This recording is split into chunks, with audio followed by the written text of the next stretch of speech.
Shri Hare Namaha. We shall begin with today's session now. Shri Gurubhyo Namaha, Shri Paramagurubhyo Namaha, Shri Adigurubhyo Namaha, Shri Mulagurubhyo Namaha, Shri Matananda Tirtha Bhagatpadacharibhyo Namaha, Shri Vedavyasaya Namaha, Shri Bharate Namaha, Shri Saraswate Namaha, Shri Vayave Namaha, Shri Brahmane Namaha, Shri Mahalakshmi Namaha, Shri Narayanaya Namaha, Shri Hare Namaha, Mokshapadra Shri Vasudevaya Namaha, Krishnaya Vasudevaya Hare Paramatmane Pranathakleshanashaya Govindaya Namo Namaha. Hare Rama, Rama Rama, Hare Hare, Hare Krishna, Krishna Krishna, Hare Hare. Narayanam Namaskritya Naram Chaiva Narottamam Devim Saraswatim Vyasam Tato Grantamudiraet.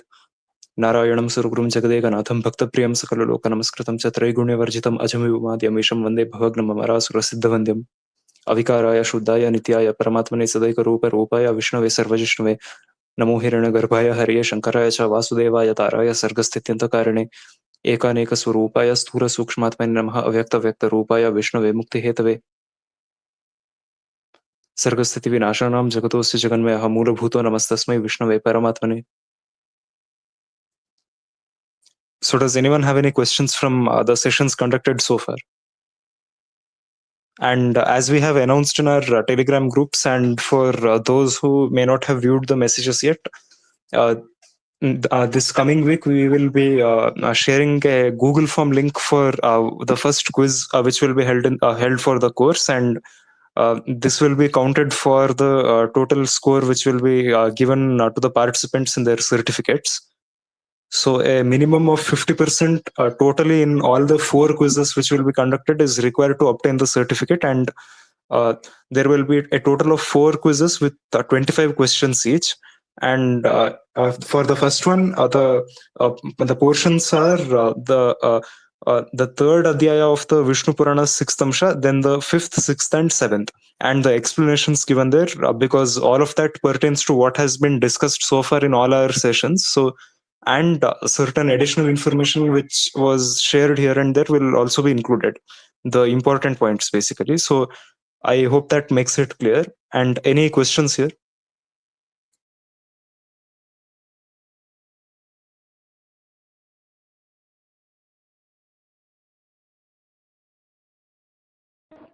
That the quiz will be in the form of Google quiz, right? Yes.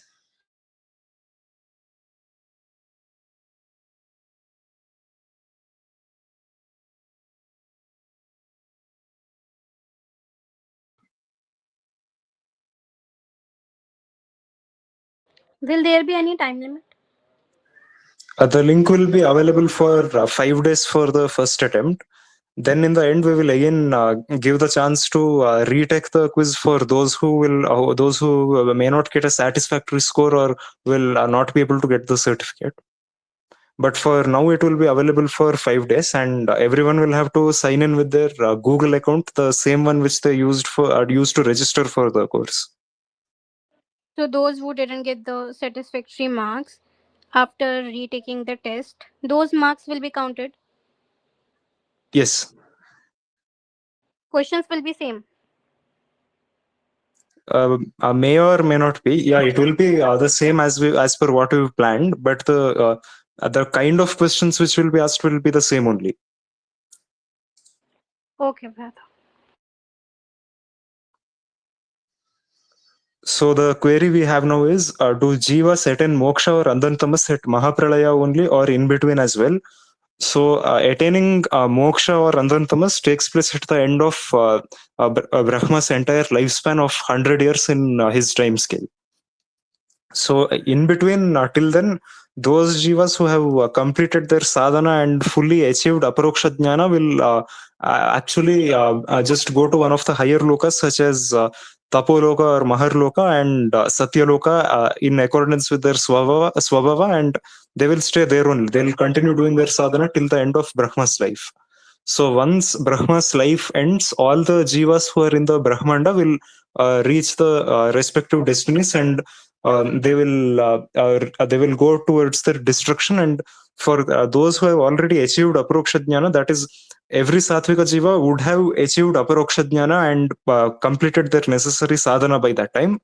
So once that is done, at the end of Brahma's life, because Brahma is the last person to complete his sadhana, so when he finishes it, his life will end, and at that time he will also go along with all the jivas, and everyone who is eligible to attain moksha will reach Vaikuntha. And the jivas who are supposed to fall into Andantamas will enter Nitya Naraka. From the other forms of Naraka, they will fall down to Andantamas. So I hope that makes it clear. How much Brahma's life is left? As of now, around more than just a little more than 50% of Brahma's life is over. Okay, brother. So So currently, we are in the second half of Brahma's life. yeah. So my question is like, do all devatas get moksha? Like so for each manvantara there is a set of devatas that come, right, and they cycle till the end of Brahma's life. So after Brahma's life is over, do all devatas get? Because the count Definitely, would they be have like to. very sorry. Definitely, they have to achieve moksha. They're No, but satvika then jivas only. that will be like a lot of devatas, right? So again, after Brahma's life is over, all if all these jivas get moksha, again a set of whole new devatas come into picture. So would that be like a lot of jivas? So to make that happen eternally, that would be like a lot of sattvic jivas, correct? It will be infinite. It is not Infinite. lot. Okay. Yeah. The number of jivas in the whole Brahmanda and even which are unmanifest are also infinite only. And those who have already attained moksha are also infinite. That So doesn't change. okay.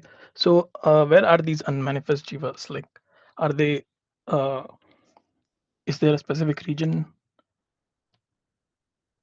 They are just in a region which you could say is outside the Brahmanda, and they are not in samsara. They are in a sleeping state. So they are in a dormant state where they do not have any body or aren't having any janma right now, so they cannot perform much karmas. Okay. And also, if a jiva, for example, comes into one kalpa, and then he can go dormant for another few kalpas and then come back again, right? There is no guarantee that if he comes into this kalpa, he has to reach his end goal. They have to. There is no other option. It's not a choice or anything given here. When the jiva becomes manifest, it means it comes into samsara and it takes births according to its karma. So that cycle keeps going on and on till the end of Brahma's life, till its swabhava becomes manifest, which would lead it either to moksha or to remain in samsara or andantamas. Okay, so you're seeing all the jivas right now who are present will reach their end goal when Brahma's life is over, Yes, definitely. according to their swabhava. So they won't go unmanifest again, right? No, they cannot become unmanifest. Oh, okay, got it. All right, thank you.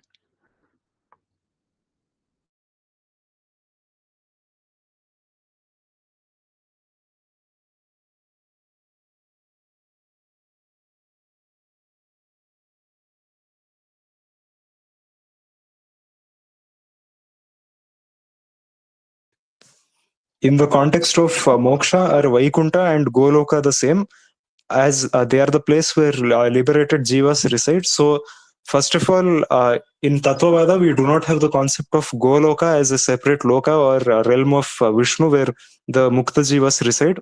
As per us, the highest destiny is Paramapadam, that is Vaikuntha. It is not any loka like Goloka, Saketa loka, which other sampradayas propagate, because those concepts have never been mentioned in the authentic shastras which were quoted by our purvacharyas and even the acharyas of other sampradayas before them. So all these, if you see the authentic shastras, there is absolutely no mention of this, and the issue is that there is no mention of all these things where there should have been a mention. So because of that, obviously these are later editions and they're not actually genuine concepts in the shastras. So we do not consider it that way. So as per us, there is only one loka where the liberated jivas go, that is Vaikuntha. So I hope that makes it clear.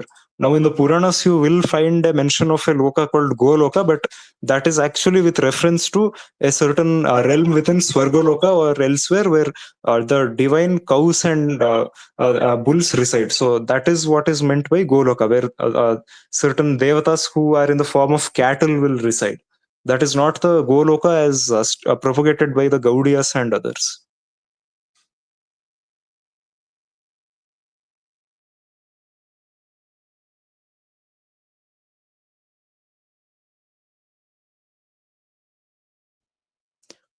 How did other races come into existence, like Caucasians and Africans? Did they originate in India? You need to ask this question to a zoologist and not here, because I do not have much knowledge on this, and I don't think so most others will would have done detailed research on these topics.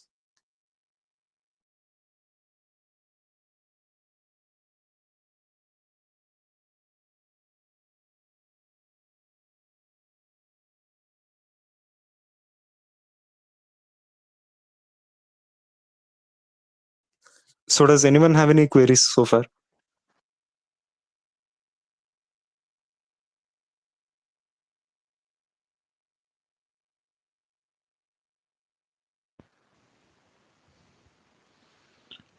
Bharata, I had a question. Last time there was a discussion about Punya and Papa, and I wanted to know whether Bhakti comes under the pious Bhakti comes under as a pious activity. Yes, it definitely does.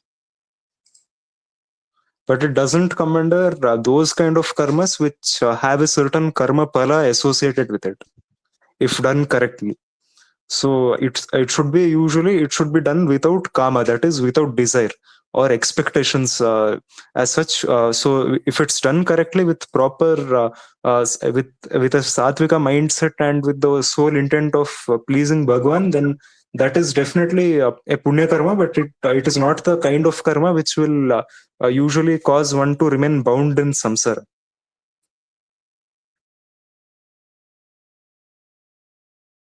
Does that make it clear? Yes, yes. Okay. Hare Srinivasa, brother. Harish? But the karma of moksha will be there, right? That is why ideally that also shouldn't be there. Actual bhakti is not with the desire of moksha, because our ultimate goal is supposed to be bhakti, as discussed in one of the previous sessions also.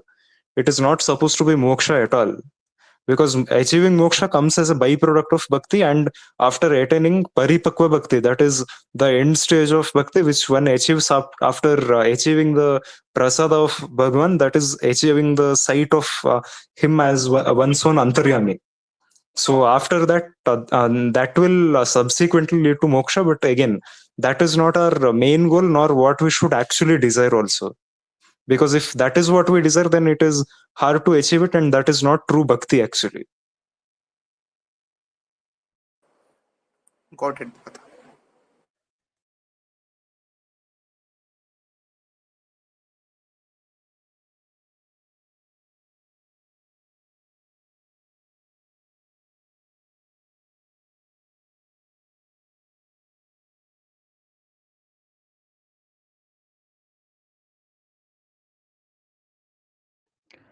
Pratha, so one question. So you said there will be a new set of Sattvika Jivas and Tamsika Jivas who will come again after for the next Kalpa, and the Nitya Samsaris would stay. So would that be like, only the Sattvikas and Tamsika Jivas get, uh, recycled, for a lack of better word? So only they come into existence, and the Rajsika Jivas always stay here, and the new set of Rajsika Jivas don't come. No, there is a new set of Rajasika Jivas also who will be unmanifest. They'll come into samsara for the first time, and they'll continue to remain in samsara subsequently. Okay.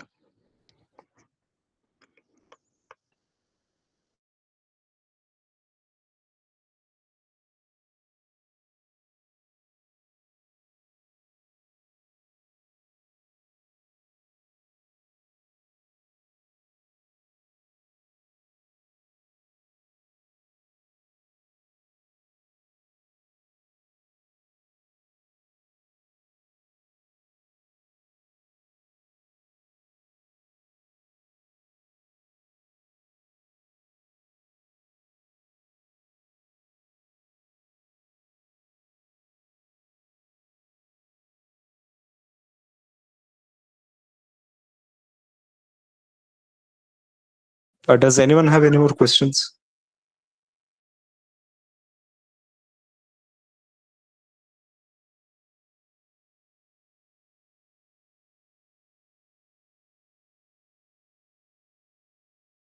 One question, Prathal, about the Moh Shastras. You said that certain verses or certain scriptures are propagated to confuse people or to take them away from bhakti and other things.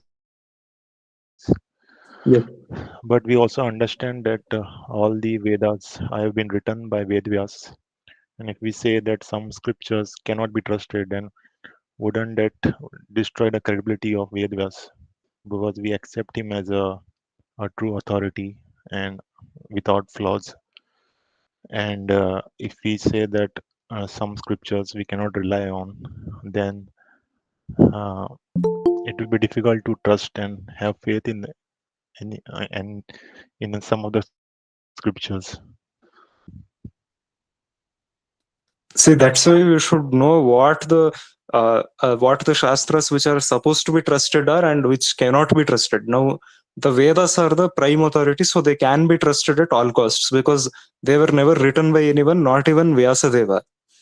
Even Krishna Dvaipayana Vyasa did not write the Vedas or do anything to them. He just divided them into the respective 1100 plus shakas which exist. That is the divisions of the Vedas. So that doesn't imply that he actually wrote them or anything, because the Vedas are totally flawless and they have been transferred with absolute accuracy over thousands of years. So similarly, we have the itihasas like the Moola Ramayana and Mahabharata also, which provide the same information, especially which act as upabrahmanas to the Vedas. That is, they are explanatory statements which elaborate the meanings of the Vedas. So that's why those shastras have been written with the sole objective of providing the proper jnana. Now, coming to the Moha Shastras, it's clear what the characteristics of those are, because their intent is to take people away from Vishnu. So, in the Mahabharata also and in multiple Puranas, this is repeated. There is one shloka which says, Alodya Sarva Shastrani Vicharyaha cha punaha punaha idam ekam sunishpannam dhyeyo narayanaha sada, which means that after you aggregate all the shastras and consult their meanings again and again, there is only one conclusion, that is, meditate on Narayana always. That's what this shloka means. So this has been quoted by Sri Madhvacharya in the Mahabharata Tatparya's second adhyaya, as well as the Krishnamrita Maharunava, and it has also been quoted by Sri Vedanta Deshika in Rahasyatraya Sara. So the fact is that the shastras, the purport of all the shastras is to provide knowledge of Bhagavan and also to explain about the supremacy of Sri Narayana. That is the ultimate tatparya of all the Jain shastras. Now, in the Varaha Purana also, where there is this shloka, Evamesha Mahabaho Rudra Tvam Moha Shastra Karishyasi. So that shloka in the Varaha Purana and Padma Purana also, those pramanas which we have quoted previously and which are mentioned in our publications also, they explicitly state that the objective of the Moha Shastras is to lead people away from Vishnu. Even Shiva himself says that Vishnu Param, that is the purport of all the Shastras. That is, Vishnu is the supreme being and he is the highest. So anything other than that leads to moha. Anyat mayartham. That is what has been stated in the Padma Purana also. So the meaning is that any shastra, especially those which do not, which are not in accordance with the shastras, that is the satagamas, are meant to be moha shastras. So that is why it is said in the Skanda Purana also that the word shastra refers to the Vedas, Moola Ramayana, Pancharatra, Mahabharata, and all the shastras which are in accordance with them. And there is a similar quotation in the Narada Purana also, quoted by Sri Madhvacharya, which states that all the Puranas, the Vaishnava Puranas and other Smritis in accordance with them. So that is how we know what the Shastras are, and we also have a hierarchy among them in case of conflicts or contradictions. So the Vedas have the prime authority, and second are the Itihasas and Agamas usually. So from that, we know that the Vedas directly support the tenets of Vaishnava Dharma, and as said in the Mahabharata also, the Pancharatra is said to be the greatest philosophy because that has been narrated by Sri Vishnu himself. Pancharatrasya Kritsnasya Vakta Narayanaha Swayam. So that is why it has been stated that Sri Vishnu himself is the narrator of that. So when he has propagated it, that is known to be the flawless philosophy. So other philosophies are not so, and they have to be interpreted in accordance to the supremacy of Vishnu. Yatha yogam narayanaha paraha. That is what is stated in the Moksha Dharma Parva again. So does that make it clear?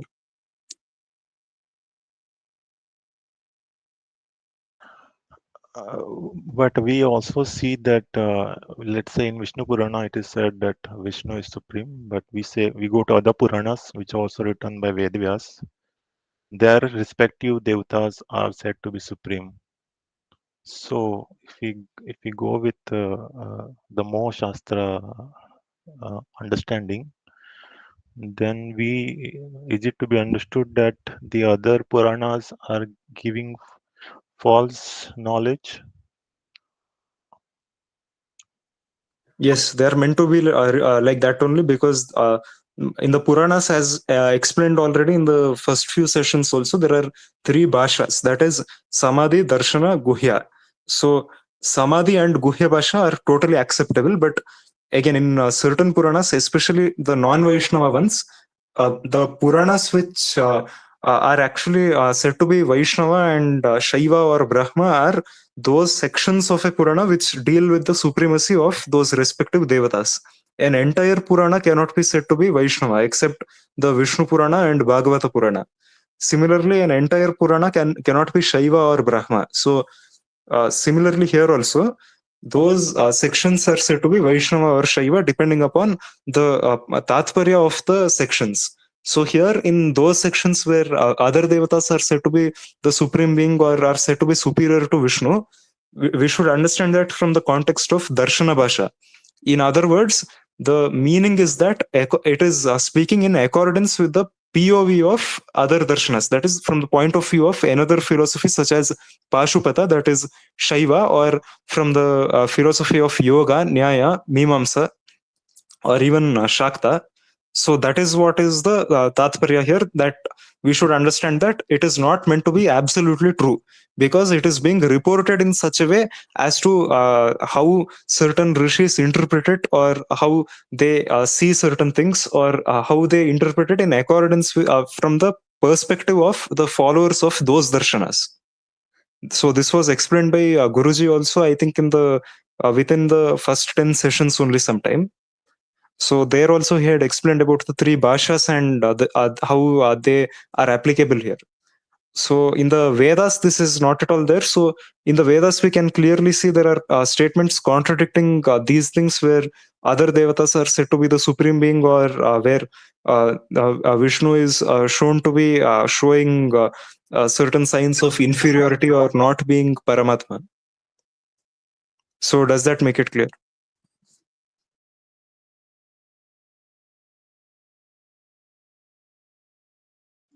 So yeah, so you're basically saying that Vedvyas has written the events which have happened. So basically, it's documenting the events which have happened. These events and what is spoken in that might not be true.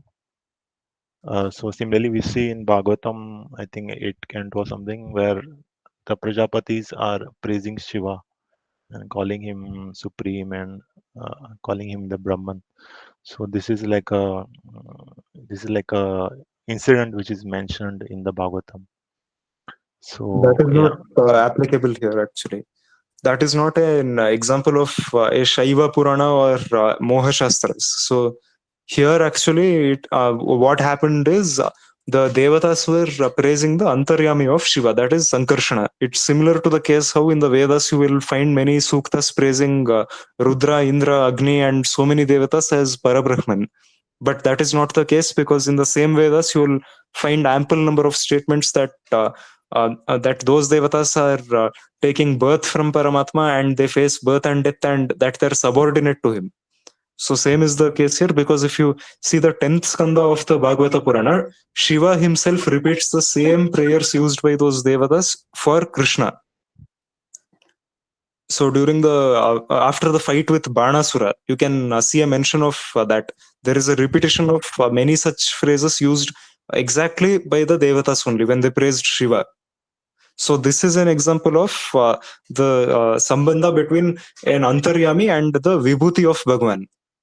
So because Shiva is a Vibhuti of Sankarshana and Sankarshana is his Antaryami, Sankarshana was being praised through Shiva.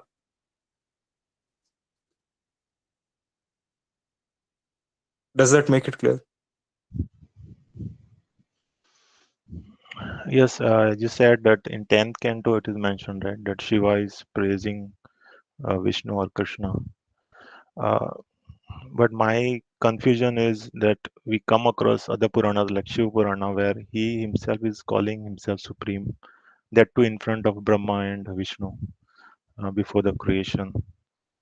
So my confusion is both the Puranas are written by Vedvyas, but as per the Moha Shastra understanding, the Shiva Purana is not uh, giving accurate knowledge or maybe misleading also, and the Srimad Bhagavatam is giving the correct knowledge.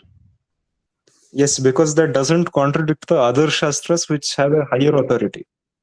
So that's why we need to consider it like this. And in the Shiva Puranas Vakyas can also be, in most cases, be reinterpreted properly, such as when Shiva says, I am the supreme being, it should be interpreted as, here I or Aham refers to his Antaryami, that is Sankarshana, not himself, just as it is said, Aham Brahmasmi or Tattvamasi.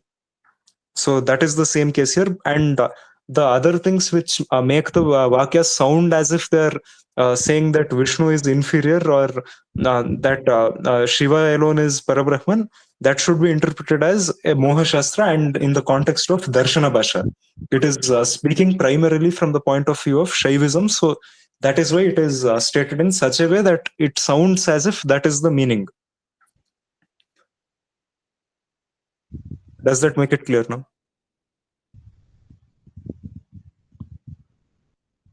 Yes. Thank you, Radha. So there is a comment here, just making sure I understand that there are infinite number of jivas, but there is no guarantee that all sattvika jivas will achieve moksha in this kalpa. After Mahapralaya, those jivas who are eligible but did not complete their sadhana, they will go back into Bhagwan's Udara and then become manifested at the next kalpa. Isn't that the case? No, this is not the case, because at the end of Brahma's lifespan, whatever jivas exist in samsara at that time, all of them will manifest their swabhava completely, and they will achieve the destiny which they are supposed to achieve. That is how the rule is, and that is what happens actually all the time. So because of that, if at all there are any jivas who were not able to finish their sadhana, they would complete it by the just before Brahma's lifespan ends. And this is the case with Manushyas usually, because Manushyas have a shorter amount of shorter duration of sadhana for them, and they will also be the last few people to fully complete their sadhana. So all the Manushya jivas especially will have some Manushyas pending who wouldn't have finished their sadhana, but they will finish it just before Brahma's lifespan ends. So when Brahmadeva's lifespan ends and Mahapralaya occurs, at that time all jivas who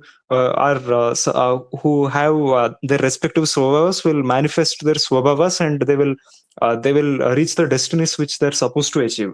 They will not simply remain without manifesting their swabhava or achieving their sadhana. Krishna Dvaipayana had an amsha of Srihari, correct? No, Krishna Dvaipayana Vyasa is an amsha of Bhagwan Vishnu. That is, amsha means they are Sakshat Bhagwan.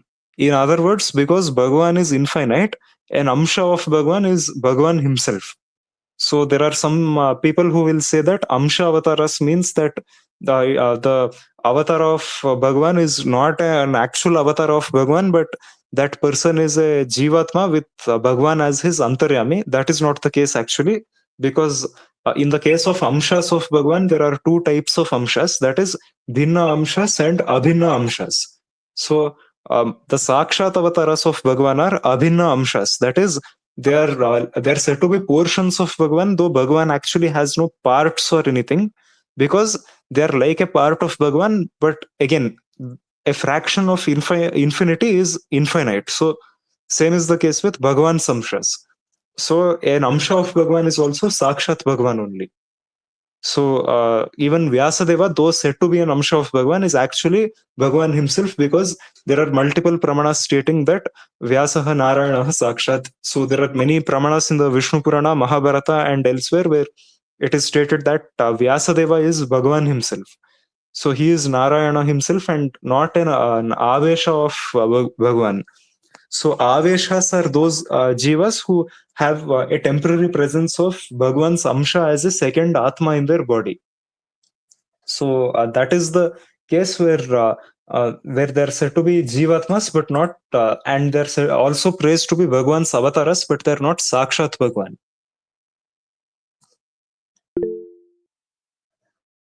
Yes, any queries? Uh, yes, brother. So I was asking that can we apply 77th and 78th shloka from Vishnu Purana 6 Amsha here? That why Shivji is called as Bhagwan, since he has those qualities mentioned in those shlokas. Yes. As said there, upacharena, that word mentions that in a secondary sense, the word Bhagwan is applicable to other entities other than Bhagwan Vishnu. So other than so primarily the meaning is, as said in the shloka, in the 72nd shloka, if I remember correctly, Aishwaryasya Samagrasya Dharmasya Ashas Shriyaha Jnana Vairagya Yoscha Shanna Bhaga Itirana.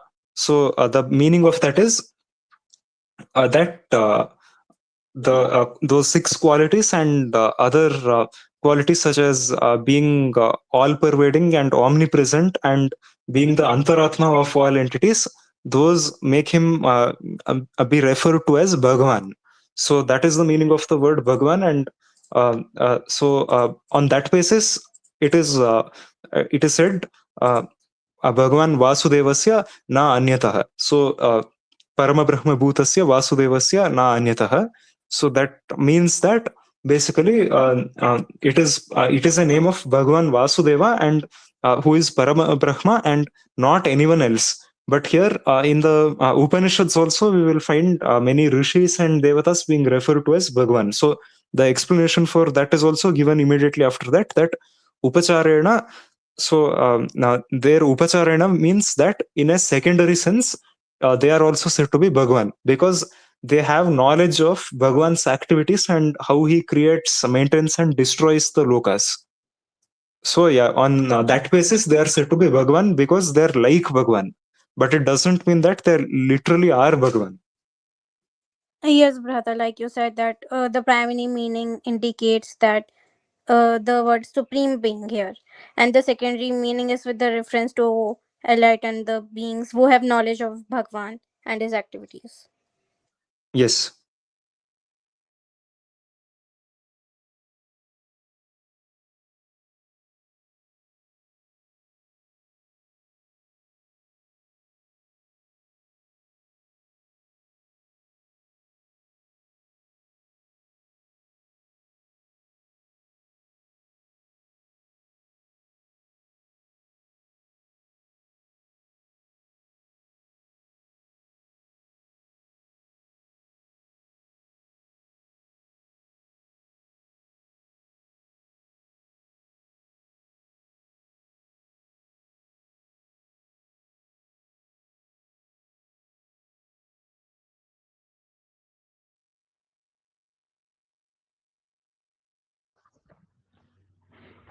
Hey, brother. Not a question, but just wanted to ask, like, are there any plans to let us know about a session in like Vedic cosmology, like the Brahmanda.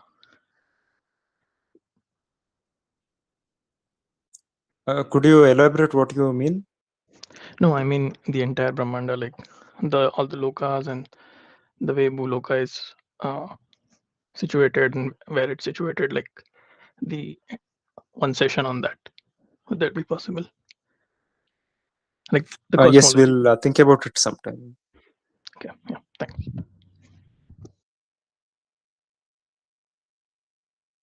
We had actually planned one session elaborately on the concept of the lokas and how they are, what they are, but yeah, we will keep it sometime sooner, I guess. Okay, thanks.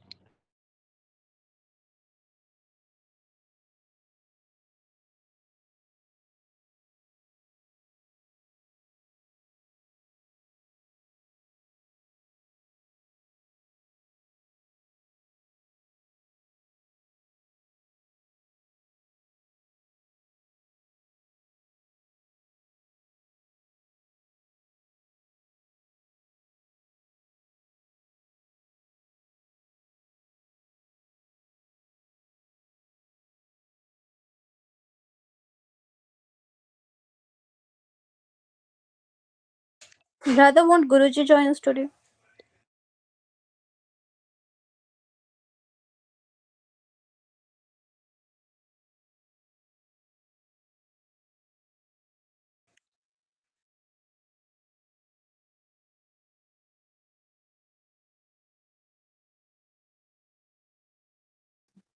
I'm not sure because he was not able to join till now. I will confirm in a while. If he is not able to join us, then we'll end the session sooner. Okay, brother.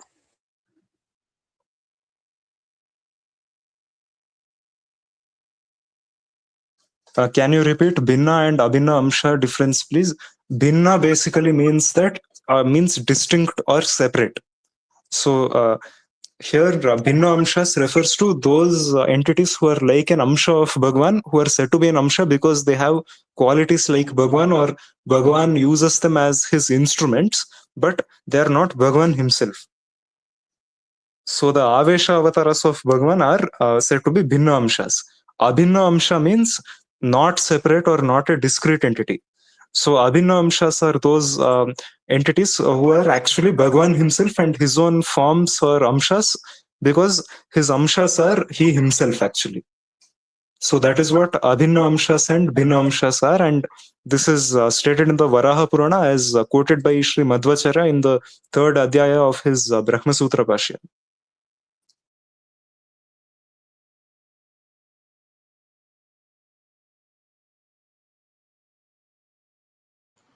So, Brata, is Sankarshan Abhinna Amsha of Vishnu? No, Abhinna Amsha. Abhinna. His Vyuha Rupas are Abhinna Amshas. All his forms are Abhinna Amshas. And then Shiva is Bhinna Abhinna Amshas Amsha. are those who are separate from him, those who are not Bhagwan. So Shiva, Brahma, and all the Devatas are Bhinna Amshas. They are not Abhinna. What about Jivas? Would they be considered under Bhinna Amshas? Yes, they are Bhinna Amshas. That's why in the Bhagavad Gita's 15th Adhyaya, 7th Shloka also, Krishna himself says Mamamshaha. So he says the Jivas are my Amshas. Here it means Bhinna Amshas.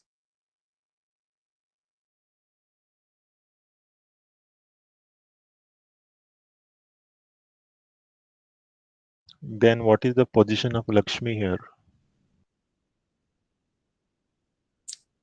From where did Lakshmi Devi come now here? No, because I heard that there is a hierarchy, and in that, after Vishnu comes Lakshmi, and then the other devatas.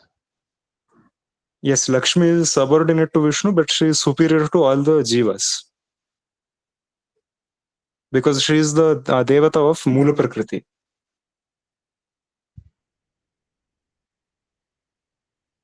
So is she Abhinna or Bhinna? Bhinna only. She is not Bhagwan himself. Okay.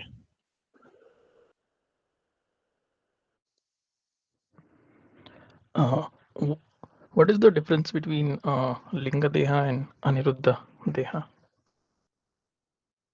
And like what what's the constituent of Aniruddha Deha? All of them are primarily constituted by the tattvas such as buddhi, chitta, and manas. So that is what constitutes them, and the physical body is made of the panchabhutas. So these remain till the jiva exits samsara. Okay, so in all the other lokas, there is a physical body as well, made of Panchabhutas. Not panchabhutas exactly, but out of these tattvas at least. Because after Bhuloka, going towards Devaloka, there is the bodies of those entities are not really constituted by the Panchabhutas. There is lesser dependence on that, and they do not have a proper physical body as such later on. Okay. Any further questions?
So we shall discuss a bit about what was done so far in the previous sessions.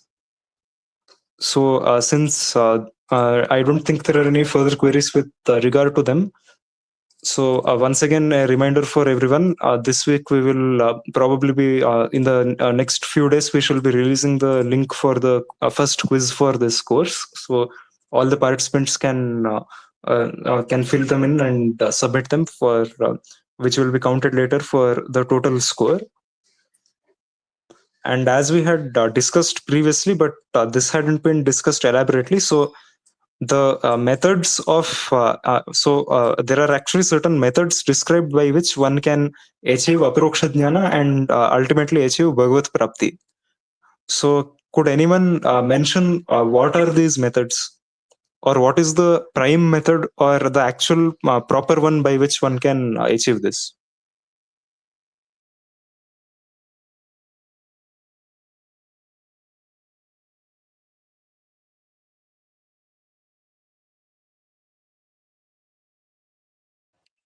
Brata, is it Swadhyay and Yog? Yes, partially. So what is the definition of yoga? union with God. Yes, so that is basically pretty much the same as bhakti, or bhakti is a symptom of a proper practice of yoga. That is, yoga simply means union. So here it is union of the mind and the atma with Paramatma. So through the mind, the atma achieves unity with Paramatma and gets to know his presence within us and is able to remember him through one's actions. So all the practices such as japa, dhyana, and so many things which we perform are all methods of practicing yoga only.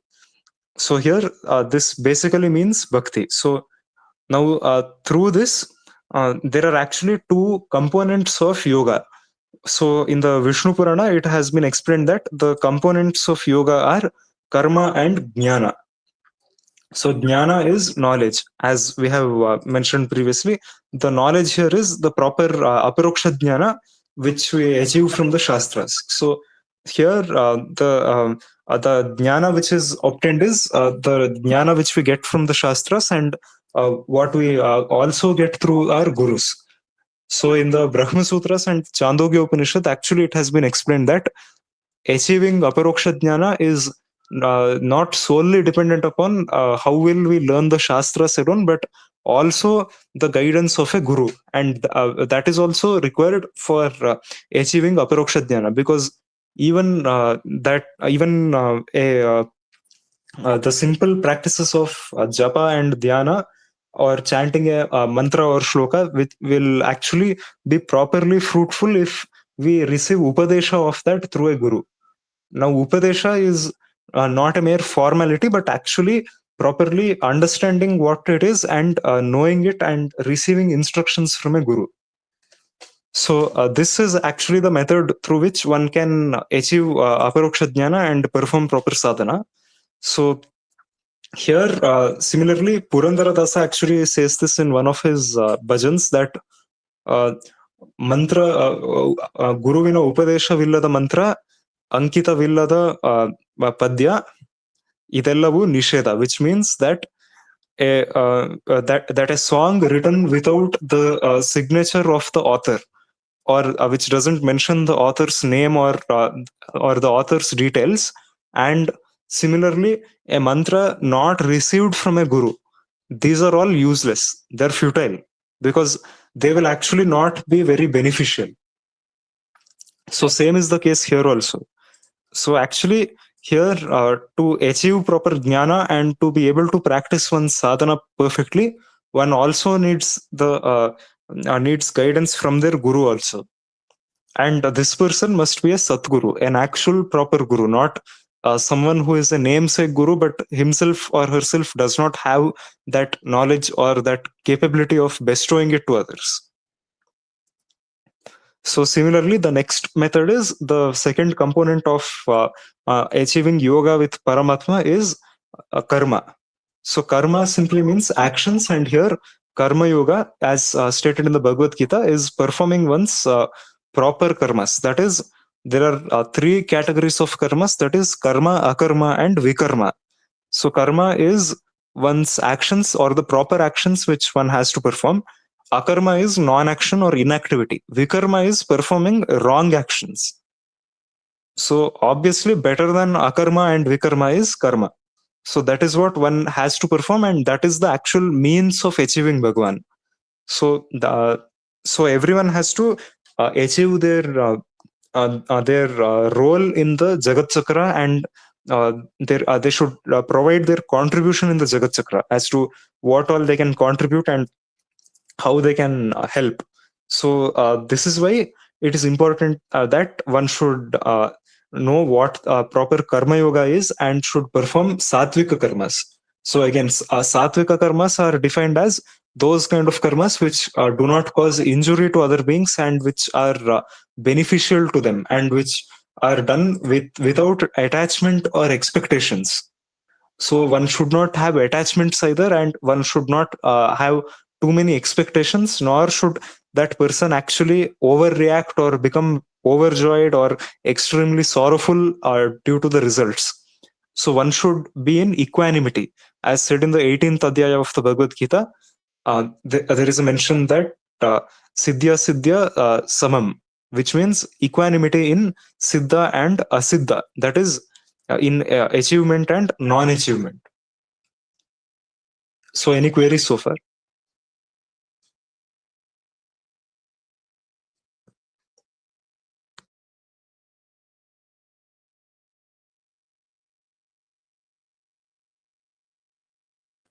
Okay, yes, brother. Keshidoja also said that effort by oneself and unique practices to control the mind to become one with Brahman is thus called yoga. Yes. Unique practices here means? Means the proper sattvic practices which is supposed to be performed as dictated by the Shastras. Okay, brother. So primarily it is dhyana of Bhagavan.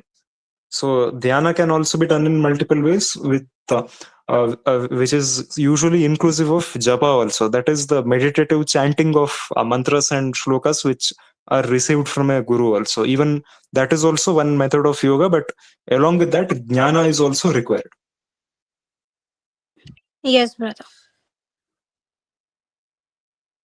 Any other queries?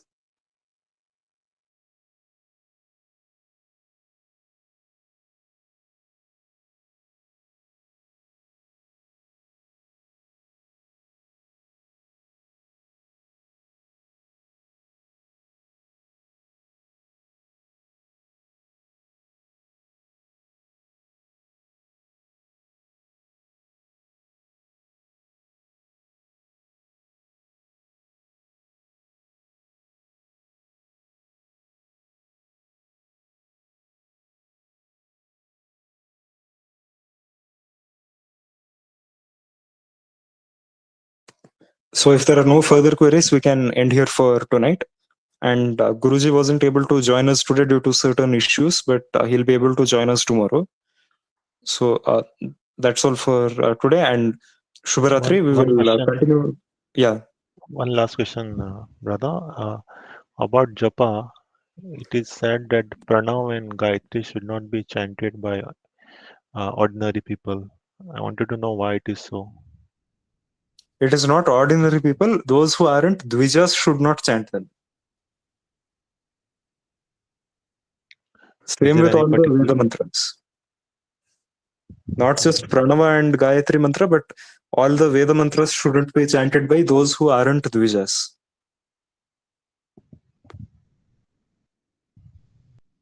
Like, is there particular like any reason or any harm in chanting them, or Yes, it there is is just a rule?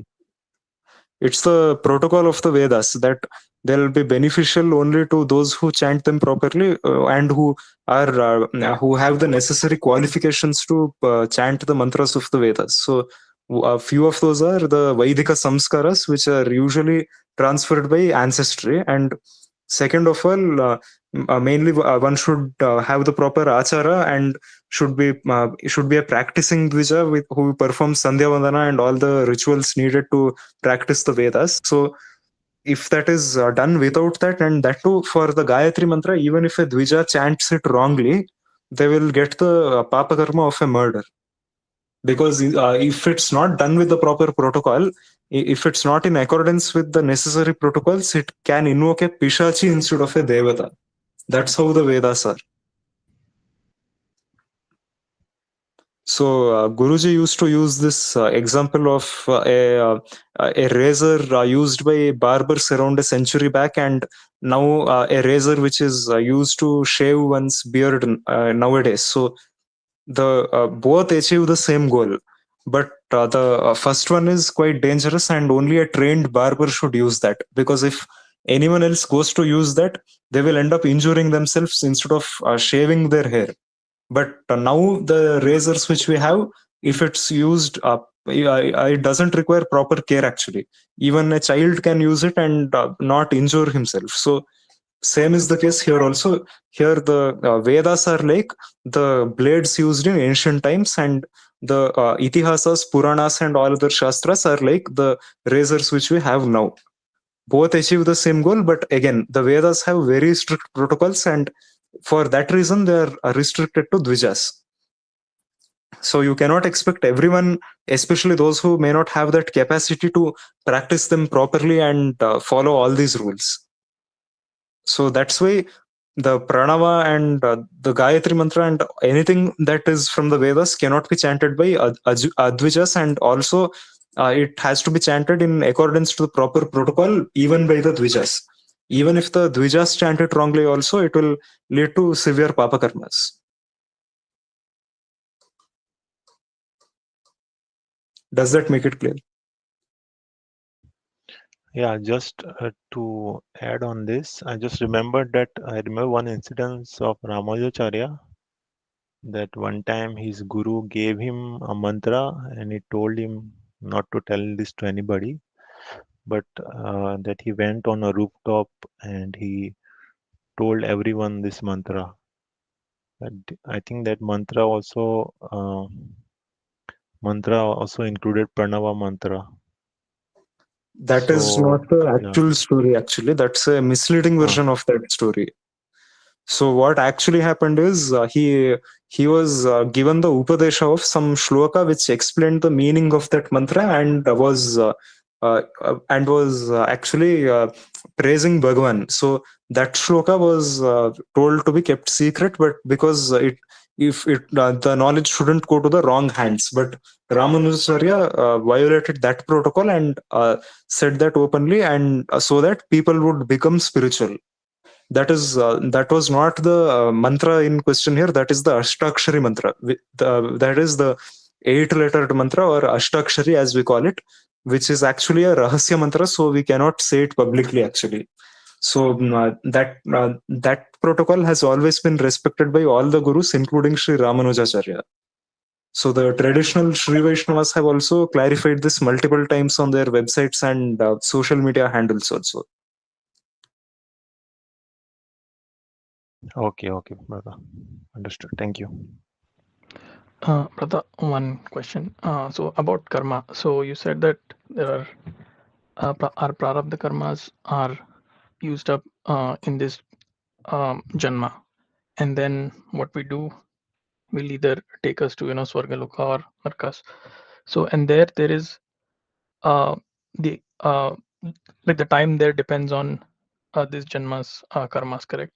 So when do the prarabdha karmas that are going on from anadikala they come into picture? Because it's just it seems like it's from this karma you either go to different worlds, experience that, and then come back here, do other karmas, and then go back to other worlds. So Could you elaborate slightly? I couldn't hear you in between. no, so my question is, like, there are prarabdha karmas that are used up for this janma, and then the karmas that we do in this janma, be it good or bad, will lead us to either Swargaloka or Narkas. And then there we are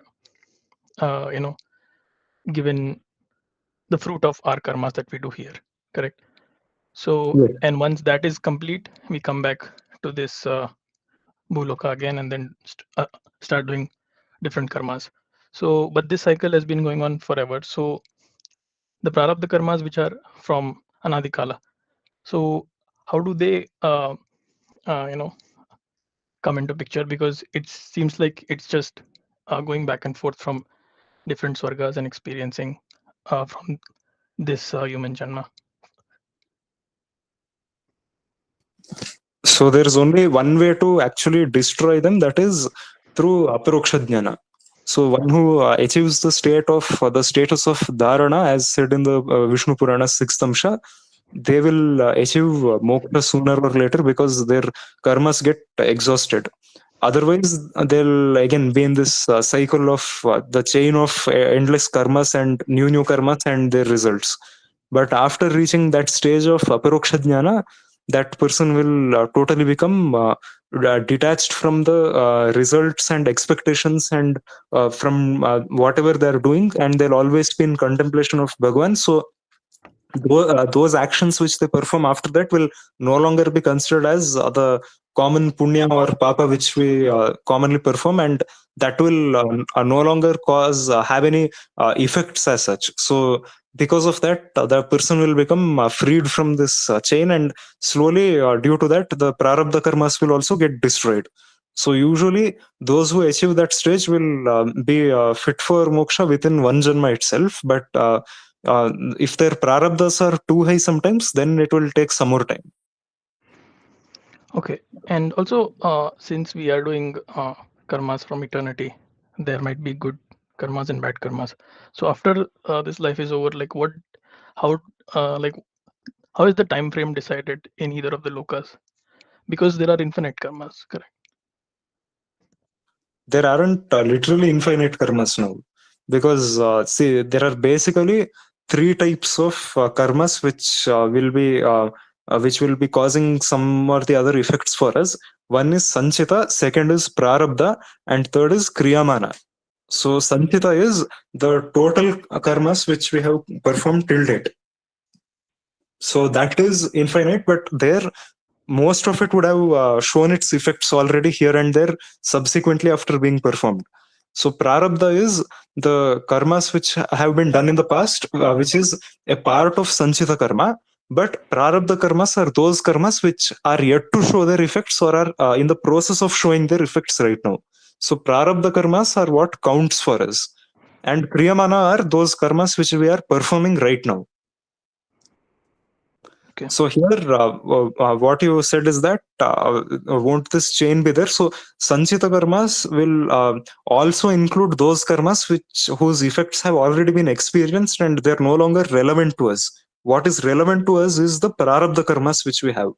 So because of them, we'll be experiencing certain things, and in the process of that, what we have to focus on is destroying the prarabdha karmas.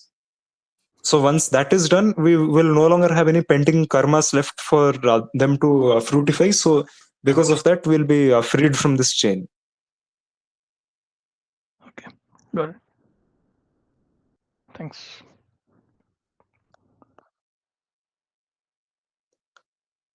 Okay, so if there are no more queries left, we'll end the session here for today, and we'll have the next session tomorrow. Shri Krishnarpanamastu. Achyutaya namaha, Anantaya namaha, Govindaya namaha. Achyutanandamabhyo namo namaha. Hare Rama, brother. Hare Rama.